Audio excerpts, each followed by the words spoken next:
रूस ने भारत को ट्रांसफर की ऐसी टेक्नोलॉजी।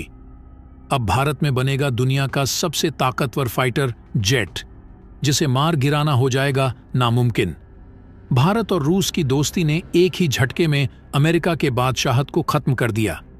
जहां रूस की किसी देश के साथ ज्यादा दिनों तक टिकती नहीं दोस्ती, वहीं भारत ने तोड़ डाले इतिहास के सारे रिकॉर्ड। दोस्तों, भारत के प्राइम मिनिस्टर नरेंद्र मोदी रूस का क्या दौरा कर लिए। यहां तो पश्चिमी देशों में भूचाल आ गया है। इन देशों को कांटों की तरह चुभ रहे हैं मोदी जी। और यही नहीं, कुछ देशों ने मोदी और पुतिन की दोस्ती को लेकर उंगलियां भी उठाना शुरू कर दिए हैं। इसमें सबसे ज्यादा मिर्ची चीन को लग रही है।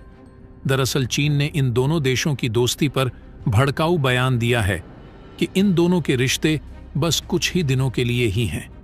फिर वही कहानी, कभी इधर बमबारी कभी उधर बमबारी, जैसा यूक्रेन के साथ हो रहा है। यानी चीन हर संभव भारत और रूस की दोस्ती के बीच दरार डालने की कोशिश कर रहा है। भारत और रूस के बीच एक ऐसी दीवार खड़ी करना चाहता है जो रूस और भारत को हमेशा के लिए अलग कर दे। लेकिन आपको बता दें कि चीन के भड़काऊ बयान से भारत को कुछ भी फर्क नहीं पड़ा। उल्टा भारत ने चीन के द्वारा खड़े किए गए इस दीवार के नींव को ही उखाड़ कर फेंक दिया, ताकि दोस्ती के बीच में कोई अपने भड़काऊ बयानों से दीवार खड़ी ना कर सके। दोस्तों, भारत और रूस एक साथ होकर इन सभी देशों का भूत निकालने वाले हैं। दरअसल दोस्तों, पिछले 2.5 सालों में रूस के खिलाफ जो भी एक्शन लिए गए, जो भी सैंक्शन लगाए गए, रूस को नुकसान पहुंचाने के लिए, रूस को गिराने के लिए, उसे सिर्फ एक सिग्नेचर से डिस्ट्रॉय किया जा चुका है। इनकी सारी स्ट्रैटेजी एक झटके में भारत और रूस ने मिलकर फेल कर दी हैं। जी हां, बता दें कि पश्चिमी देशों को मिर्ची इस बात की लग रही है कि रूस ने भारत के साथ इतने मजबूत रिश्ते क्यों बना लिए। रूस ने हमसे तो कभी इतने मजबूत रिश्ते नहीं बनाए, तो फिर इस भारत के साथ इतना क्यों घुल मिल रहा रूस। मोस्टली रूस किसी भी देश को टेक्नोलॉजी ट्रांसफर करता ही नहीं है, तो भारत ने रूस को ऐसा क्या मंत्र फूंक दिया है जो रूस टेक्नोलॉजी ट्रांसफर ही नहीं कर रहा है। साथ ही साथ भारत में आकर दुनिया का सबसे ताकतवर फाइटर जेट भी बनाने के लिए तैयार हो गया है। तो दोस्तों, पूरी खबर क्या है, सबूत के साथ इस वीडियो में मैं आपको बताऊंगा। लेकिन उससे पहले भारत और रूस की पक्की दोस्ती के लिए इस वीडियो पर एक लाइक तो बनता है। फटाफट वीडियो को लाइक कर दीजिए। दरअसल आप वीडियो के स्क्रीन पर देखिए, एक खबर सामने निकल कर आ रही है। दरअसल 2 दिन पहले पीएम मोदी का रूस दौरा हुआ था। उस दौरान बहुत सारी डील और बहुत ही बड़ी बड़ी डील हुई, और उन डील की डिटेल्स अब एक एक करके निकलकर सामने आ रही है। और आज इन्हीं में से एक ऐसी डील की खबर सामने आई है जिसे देखकर आपका सीना गर्व से चौड़ा हो जाएगा, और आप लोग यही कहने लगोगे कि ये डील नहीं, ये एक डिप्लोमेटिक मास्टर क्लास है। अब क्या है ये डील, तो आपको बता दें। दरअसल भारत और रूस मिलकर सुखोई फाइटर जेट को भारत में बनाएंगे, मैन्युफैक्चर करेंगे और फिर उसे दूसरे देशों को बेचेंगे, और जो भी इससे प्रॉफिट होगा दोनों देश आपस में मिलकर बांट लेंगे। अब आप कहोगे इसमें कौन सी बड़ी बात है, ऐसी डील तो भारत और रूस ने पहले भी करी है, तो बड़ी बात है। दरअसल इस डील के पीछे जो पूरी कहानी है वो आप जान लीजिए, आप खुद समझ जाओगे कि क्यों ये बड़ी बात है। कहानी ये है कि पिछले 2.5 सालों में जब से रूस यूक्रेन युद्ध शुरू हुआ है, जब से रूस के जो वेपन एक्सपोर्ट हैं वो लगातार डिक्रीज हो रहे हैं, और रूस जो कभी दुनिया का दूसरा सबसे बड़ा वेपन एक्सपोर्ट करने वाला देश हुआ करता था, वह अब चीन से भी पीछे जा चुका है, और बताया जा रहा है कि बहुत ही जल्द वह टॉप 5 से भी बाहर हो जाएगा। और उसका मेन कारण है रूस पर लगे सैंक्शन।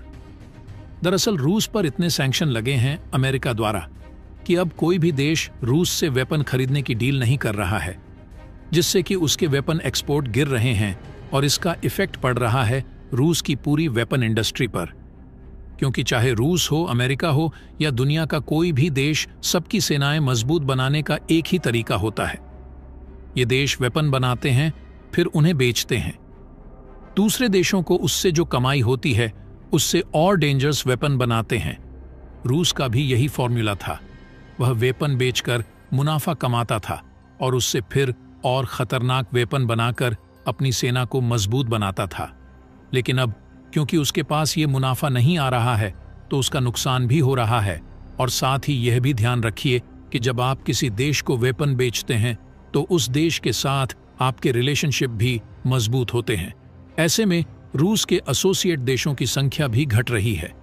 इस चीज को लेकर पश्चिमी देश और खासकर कि अमेरिका अपनी खूब पीठ थपथपा रहे थे, क्योंकि उन्हें लग रहा था कि रूस, जो कि इतना बड़ा मार्केट में प्लेयर है वेपन बेचने का, हम उसे मार्केट से बाहर कर रहे हैं, जिससे कि रूस का नुकसान तो हो ही रहा है, रूस कमजोर भी हो रहा है। और साथ ही जो देश पहले रूस से वेपन खरीदते थे, अब वो हमसे वेपन खरीद रहे हैं। यानी कि एक तीर से तीन तीन निशाना ये लोग लगा रहे थे।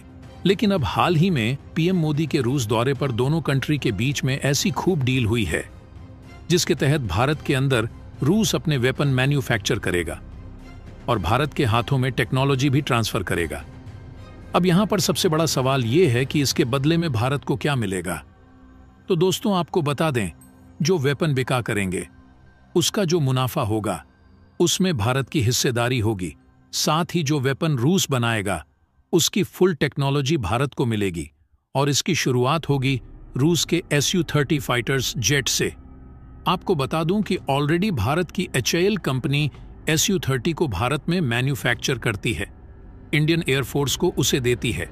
लेकिन रूस ने अभी हमें सिर्फ इंडियन एयरफोर्स के लिए सुखोई 30 को भारत में बनाने का लाइसेंस दिया था। लेकिन अब जो लाइसेंस रूस देगा वह ग्लोबल एक्सपोर्ट का होगा, यानी अब भारत पूरी दुनिया को यह बेच सकता है और इससे अच्छा खासा मुनाफा कमा सकता है। इतना ही नहीं, अभी भारत में जो सुखोई 30 बनते हैं उसका हमें फुल लाइसेंस नहीं है, क्योंकि हमें फुल टेक्नोलॉजी रूस ने नहीं दी है। उसकी बहुत सारी स्पेयर पार्ट टेक्नोलॉजी रूस से हम इंपोर्ट करते हैं और फिर भारत में बन रही सुखोई में उसे लगाते हैं।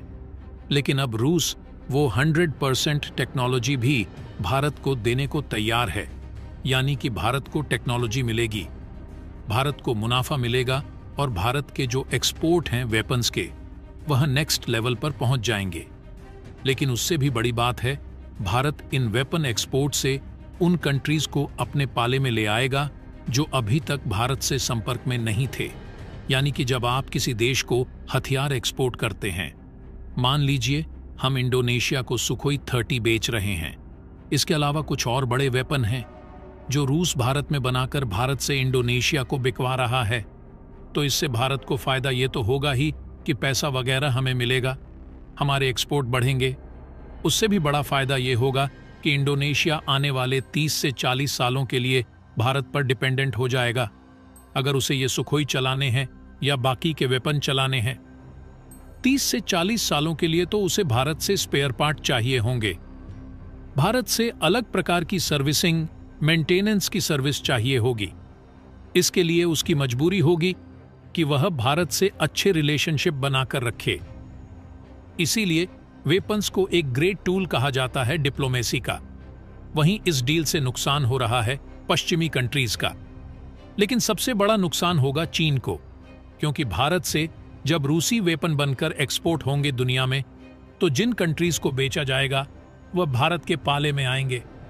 इसके अलावा भारत के एक्सपोर्ट इतने बढ़ जाएंगे कि हम चीन को भी फेल कर देंगे और चीन की जो वेपन्स की डिप्लोमेसी है हम उसे भी तोड़ देंगे पूरी तरीके से। और भारत और रूस के जो रिलेशनशिप हैं वह चीन रूस रिलेशन से बहुत मजबूत हो जाएंगे। दोस्तों, अगर Su-30 की खासियत की बात करें तो यह दुनिया का सबसे शक्तिशाली फाइटर जेट, एक मल्टी रोल कॉम्बैट एयरक्राफ्ट है, यानी हवा से जमीन और हवा से हवा में एक साथ टारगेट भेदने में सक्षम, फास्ट और स्लो स्पीड में हवा में स्टंट मारते हुए दुश्मन को धोखा देने में माहिर है। यह दुश्मन के फाइटर जेट, ड्रोन और हेलीकॉप्टर को तबाह कर सकता है। इस फाइटर जेट में एक साथ बम और मिसाइल दोनों लगा सकते हैं। ब्रह्मोस जैसी मिसाइलें में इसमें डिप्लॉय कर सकते हैं।